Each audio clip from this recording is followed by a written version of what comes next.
Hey everyone, welcome back to another episode of Spooktober. All right, we're doing 31 days of Halloween horror and thriller films here on the channel. And on October 3rd, we are diving into Strange Darling. This is one that I will probably end up doing a formal, long-form patio commentary on because I'll fully admit, going into this movie, I'd only kind of heard about it on Twitter, never saw a trailer, didn't really know anything about it.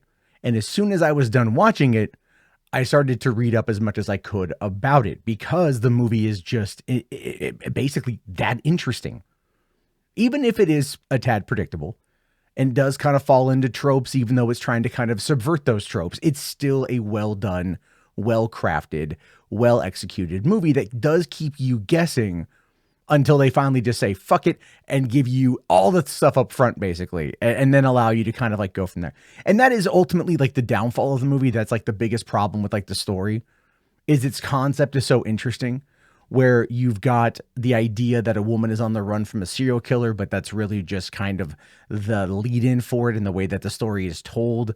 Very Tarantino-esque is the way that it's kind of put together with its different chapters being told in different order, you know, and that is something that I saw mentioned quite a bit after I saw the movie, because as soon as it was like a thriller told in 6 chapters, I was like, oh, that feels like very early Tarantino. And then the way that the movie is shot in a couple ways did kind of feel very early Tarantino, which is interesting because I didn't know this. Giovanni Ribisi.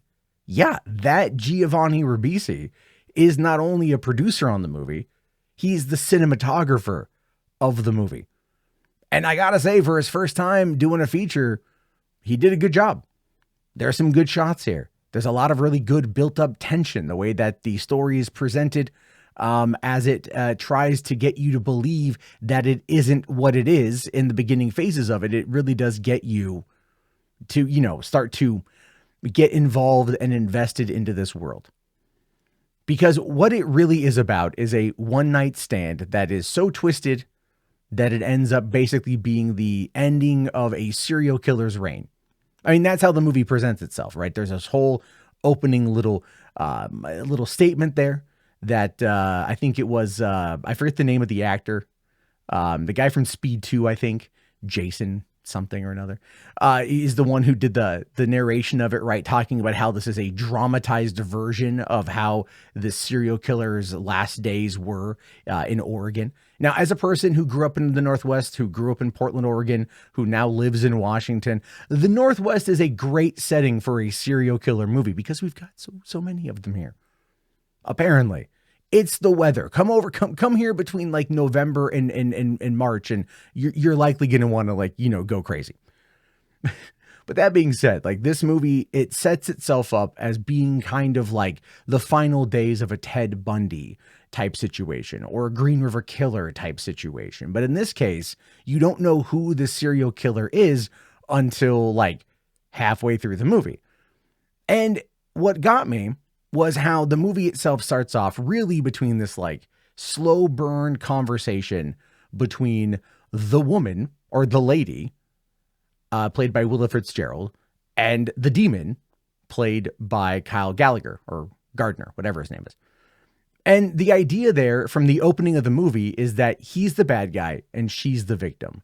And they want you to think that, right? They want you to think that because when JT Mollner was writing the movie initially, or coming up with the concept initially, he had always wanted to see the opening of the movie start with the final shot of like the final girl, right? To just kind of give you all of that up front and to allow you to kind of then go, okay, let's dive into this. And as I mentioned, the Tarantino-esque style of storytelling takes it, you know, to and from depending on where you're at. So you don't quite know what's going on. But once you get to the scene with the BDSM, okay, and you get to the scene where you think that everything is going a certain way until you find out that it's all kind of pre-planned beforehand. At that point, I was like, okay, all bets are off at this point. I now know what's going on. And that to me was kind of a problem, because it's like, it was an interesting reveal. It was a good reveal because it was an intense scene. And you're thinking like, where's this movie going to go from here, right? Like, if this is what they're doing, where's it going to go? And it was a really good build up to that. And the actor work was really good with that.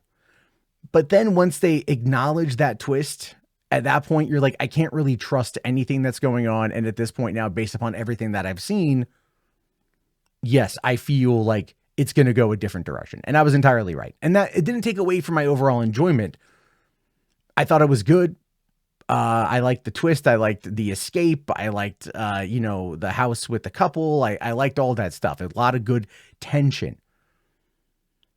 It's what got me about it was like, it felt like all the people that were kind of dumb, right? Like the people were kind of dumb, Ed Begley Jr. and Barbara Hershey as the hippie survivalists, doomsdayer preppers, those kind of people were just kind of like, kind of dumb.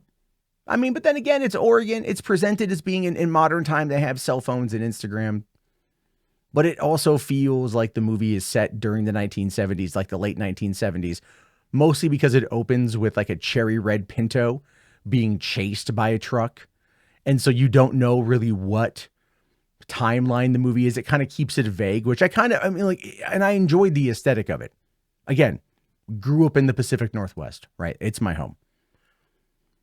But what got me is when we get to like the back 20, 30 minutes of the movie and when all the stuff hits the fan and it's just like, okay, like bad decision making after bad decision making. And I know in horror movies, that's always the case, right? But what got me were like the two cops where like the cops show up and they're like, protocol dictates this.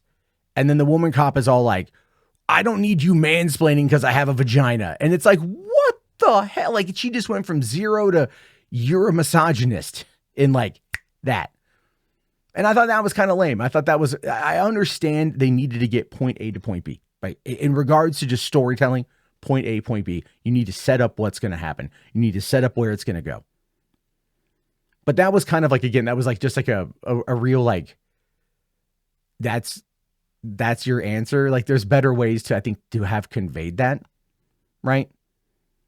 There's better ways to been like, instead of going like, I've got a vagina and you're not acknowledging that, or you're trying to talk over that. It would have been maybe better to say like, we need to call it in, but in the meantime, like she needs help now, and we're out here on a suspicious call anyway, because they kind of went there like off the books sort of thing. So it's like, there's a bunch of other explanations that could have happened to kind of get them to that next scene rather than just playing that card. And I feel like that card was played with a very specific intent.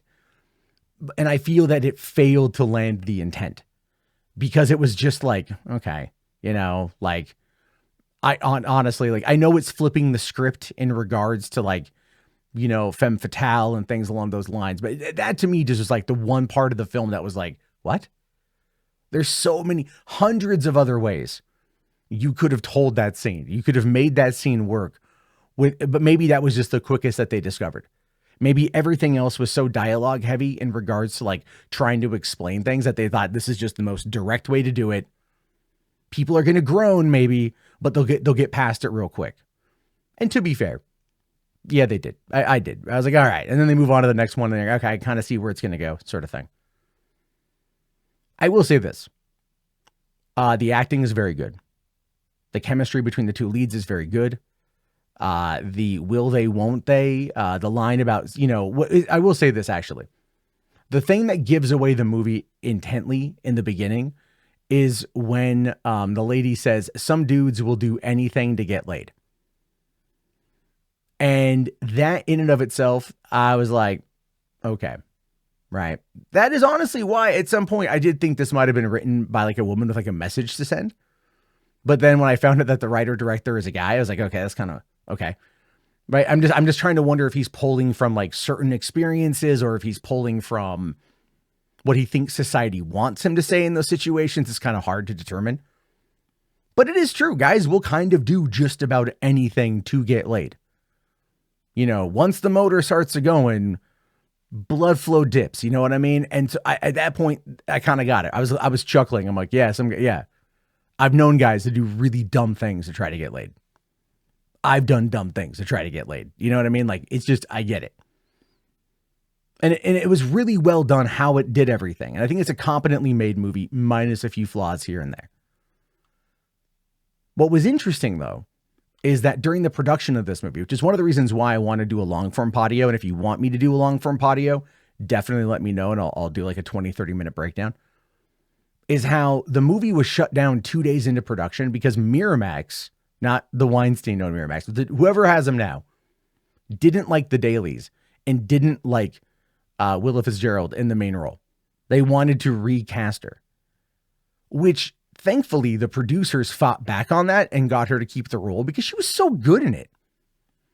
She was controlling and manipulative and vulnerable, and you didn't quite know where she was landing on it in the initial phases, sort of thing. And then you realize that, yeah, she's just a mastermind of all this stuff. It's crazy. So no, I really enjoyed the movie. I like I said, I got done watching it and I went and I started just reading up on a bunch of it, like finding a bunch of interviews and a bunch of articles about it and like learning about the wildfire shutdown and then everything else that went on with this movie. And it's such a cool little thing. And I have to appreciate that little movies like this exist. It's very simple. It's not the most gory, but it's got a lot of good, intense moments, a really good score. And it really does keep you kind of guessing until the end, really, but you're just invested in the end. And that last shot of the movie too, by the way, like the 2-minute hold on her and you're waiting to see if she's going to do something specifically because she has something she can do something with. I'm not going to spoil that. And you're just waiting.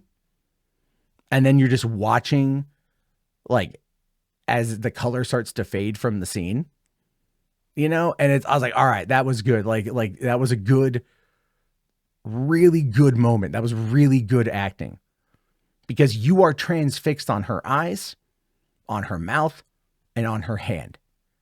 And you're kind of bouncing between to see what she's going to do next because of what she said earlier in the movie. And I thought that was a really compelling ending and a really, really great way to just kind of wrap it up. So while I have my flaws with the movie, I have my issues with the movie, I quite enjoy it. I quite recommend it. And I want to hear your thoughts about it. And again, if you want me to do a longer form discussion on this one for Patio Commentary, let me know. Because this is one I do want to talk about. And I just want to know that there's people who want to talk about it with me. All right, everybody. My name is Matt Jarbo. I'll see you guys tomorrow. Recommend me a good horror movie to watch. I'll talk to you guys later. Peace out.